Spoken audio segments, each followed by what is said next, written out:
चे पक्षाची आज मीटिंग जाली आणि त्या मिटिंगेन आमी फुडली आमची कॅम्पेन कशी पद्धतीन आसतली, कितें प्रत्येकाचो रोल आसतलो हाजेर चर्चा जाली।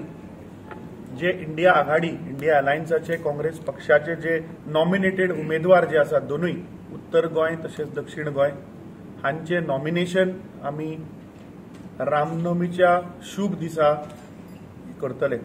सकाळच्या 11 वरांचेर दक्षिण गोंयचो आमचो कॅन्डिडेट उमेदवार कॅप्टन विरियाटो फर्नांडीस हो पयली आपलो अर्ज घालतलो।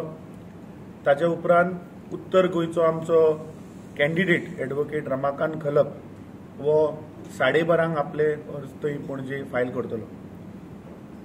ताच्या उपरांत आमी चर्चा केली की जे आमचे कॅम्पेनाचे जे भाग आसात, एक्टिविटीज ज्यो आसात त्यो कशा पद्धतीन करप, कोऑर्डिनेशन कमिटीचो कितें रोल आसतलो, तातूंत डिफरंट एक्टिविटी जे डोर टू डोर कॅम्पेन जातली, कॉर्नर मिटिंग्स, पब्लीक मिटिंग्स आनी ओवरऑल पब्लिसिटी, हे सगळें आमी विस्तारान चर्चा केली।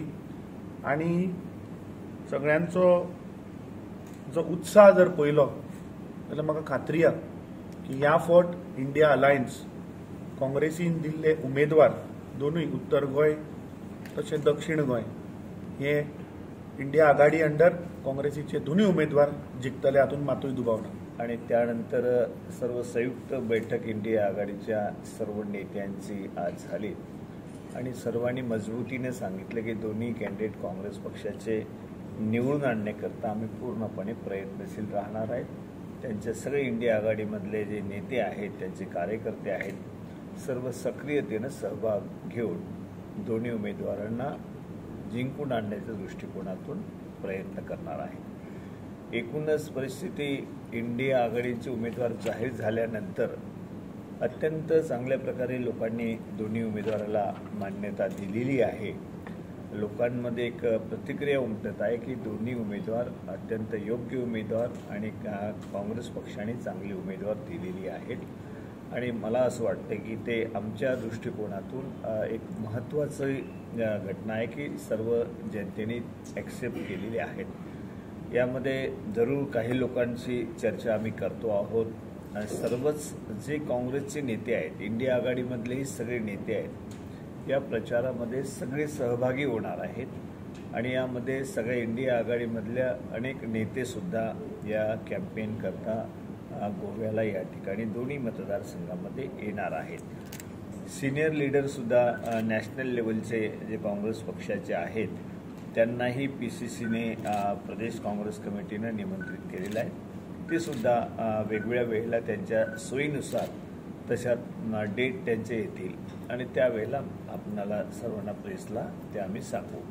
पण एकूणच वातावरण जे आहे तो आम्हाला पूर्णपणे आज मितीला खात्री आहे की काँग्रेस पक्षाचे दोन्ही उमेदवार हे निवडून येतील इंडिया आघाडीच्या सर्वांच्या सहकार्याने आणि यामध्ये जे निगेटिव्हिटी जे आहेत ते BJPच्या विरोधात आहे।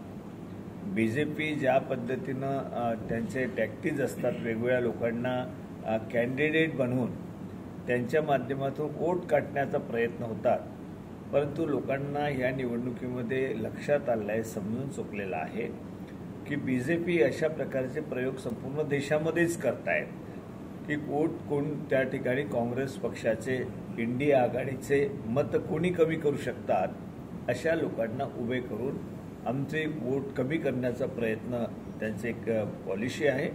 परंतु त्या संदर्भामध्ये जनतेला सगळं माहीत झालेलं आहे की अशा प्रकारे यांची पॉलिसी असल्यामुळे कोणीही त्यांच्या प्लॅनिंगला बळी पडणार नाही आहे। हे इंडिया आघाडी मजबूतीनं पुढे जात आहेत, एक रूप होऊन पुढे जात आहेत, एक मूठ म्हणून सर्वजण इंडिया आघाडीचे सर्व कार्यकर्ते, नेते हे पुढे जात आहेत। त्यांच्या पाठीमागे देशामधली जनतासुद्धा एक विचार त्यांच्या मनामध्ये आला आहे की यावेळेला BJPला बाजूला सारून आपण काँग्रेसचे बाकी पक्ष जे आहेत, इंडिया आघाडी सर्व पक्ष ज्या ज्या ठिकाणी असेल त्यांना मतदान आपण केलं पाहिजे, अशी भूमिका ही जनमानसाची आज निर्माण झालेली आहे। Subscribe and follow our YouTube and Facebook channel for more videos.